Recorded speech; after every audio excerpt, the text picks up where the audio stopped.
Harka fuunee akkam jirtu kabajamtoota hordoftoota keenya nagaa waaqayyo bakka jirtetti isiniif abaayyotu guyyaa irraa kana akkaataa kamiitiin viidiyoo keenya poost yookaas upload gochuu akka dandeenyuun tokko lama isitti agarsiisa. Namoonni baay'een dogoggora uumaa jirtu YouTube irratti. Innis description boxii fi kanneen waan tokko tokkotu hin barreessin calleessanii viidiyoo maxxansaa jirtu. Inni kun yeroo ammaa kana isitti mul'achuu dhiisuu danda'a. Garuu erga monii ta'uudhaaf apply gootanii booda adabbii reused content jedhuun akka isin adabu kanaan dura yeroo 2-3 irra deebi'ee isinitti himaan ture.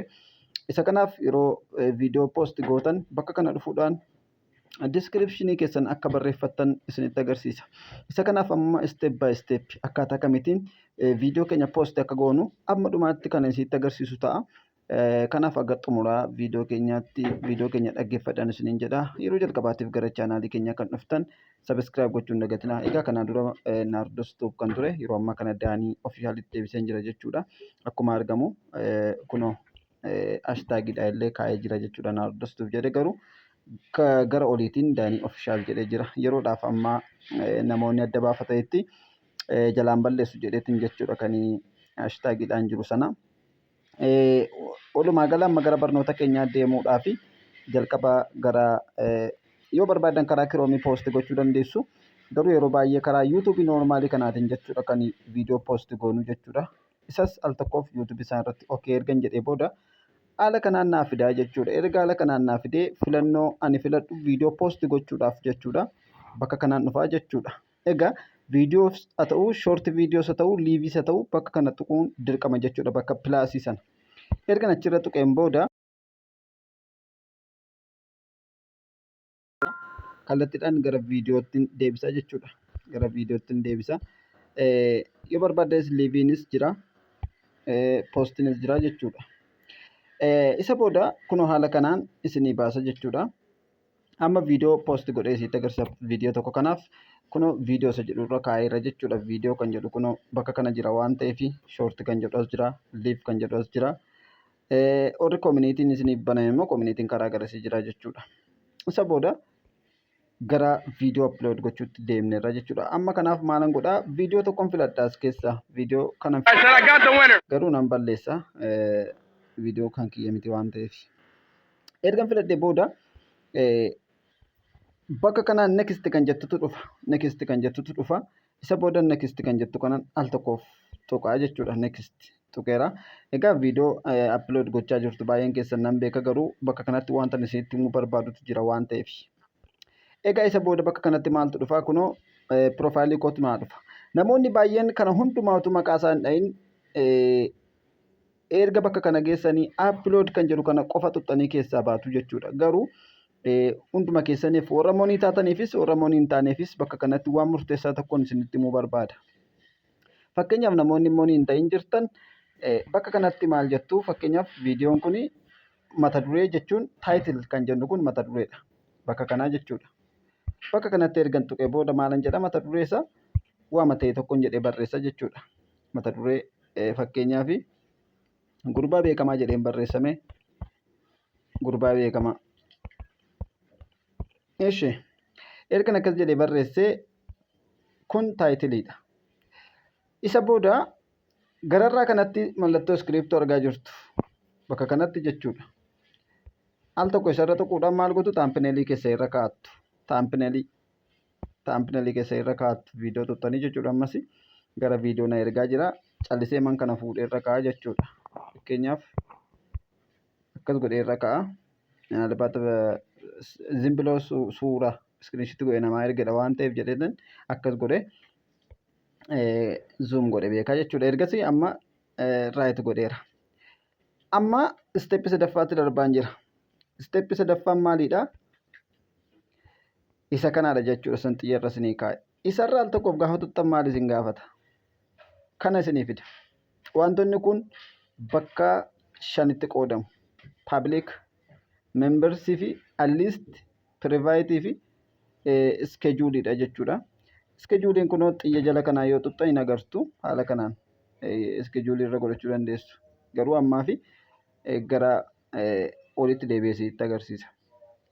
Namoonni monii hin ta'in jirtan kallattiidhumaan gaafa viidiyoo keessan poost gootan bakka kana tuttanii poost gochuu dandeessu. Homaa rakkoo hin qabu.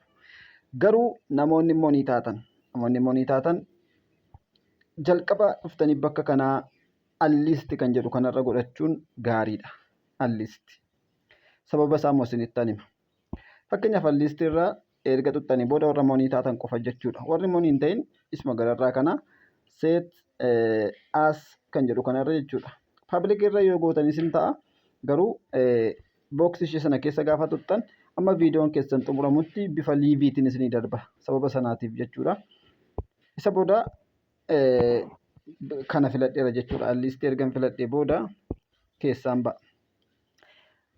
Gara gaditti ammas show more kan jettu kanatu jirti. Namoonni baay'een erguma kana guuttanii booda appilaayi kan gootanis jirtu jechuudha. Isa booda kana gaafan tuqu wantoota kanatu naa dhufa. Egaa namoonni baay'een diskiriipshin ishee jettu kanan barreessitan.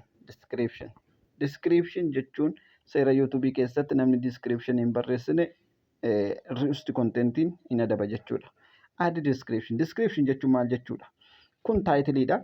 Kun immoo diskiriipshiniidha. Taayitil jechuun mata duree jechuudha. Diskiriipshin jechuun immoo yaada viidiyoo sana keessa jiru jechuudha. Yaada viidiyoo sana keessa jiru.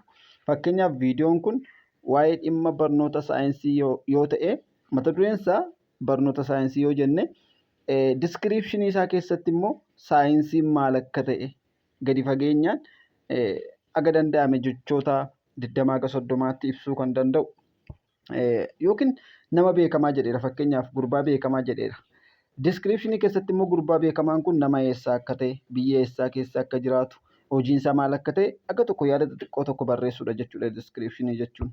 Isa kanaaf maalan jedha bakka kanatti gurbaan kun magaalaa xiqqoo tokko keessa jiraata.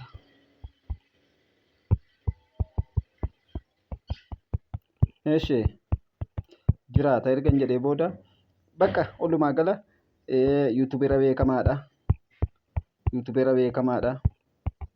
Bakka walumaa gala isiniif gala jedhee yaada jettanii barreessitu jechuudha. Aga dandeessan barreeffama aga dandeessan utuu dheeressitanii barreessitanii gaariidha.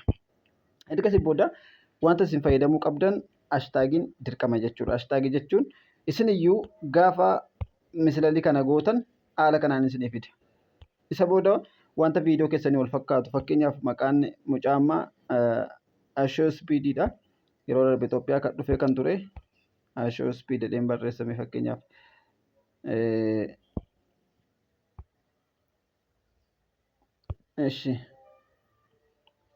Irra deebi'een barreessa. Erga tuqee Ashoo Spiid kun naa fide. Ammas kan biraa subscribe jedheen barreesse. Erga misilaalee godhe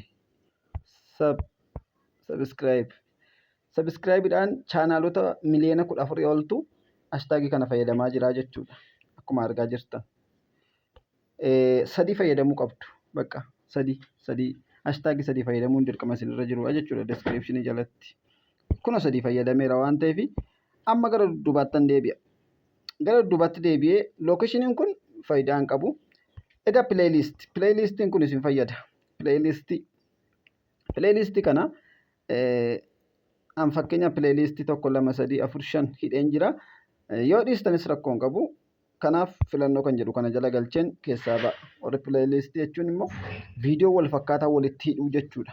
Pileeylistii jechuun viidiyoo wal fakkaataa, viidiyoo barnootaa yoo ta'e kan barnootaa maqaatti laannaa fi yoo kan akkasuma faarfannaa yoo ta'e faarfannaa waan isinitti tole jechuudha.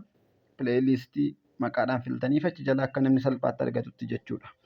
Egaa warra monii taatanii fi ammas maaltu dhufaa? Kanatu dhufaa jechuudha. Inni kun isinii dhufa. Isarraa al tokkoof tuttu. Gaafa tuttan maal isinii fida? Wantoota kana isinii fida. Kanarraa dudduubatti deebi'a.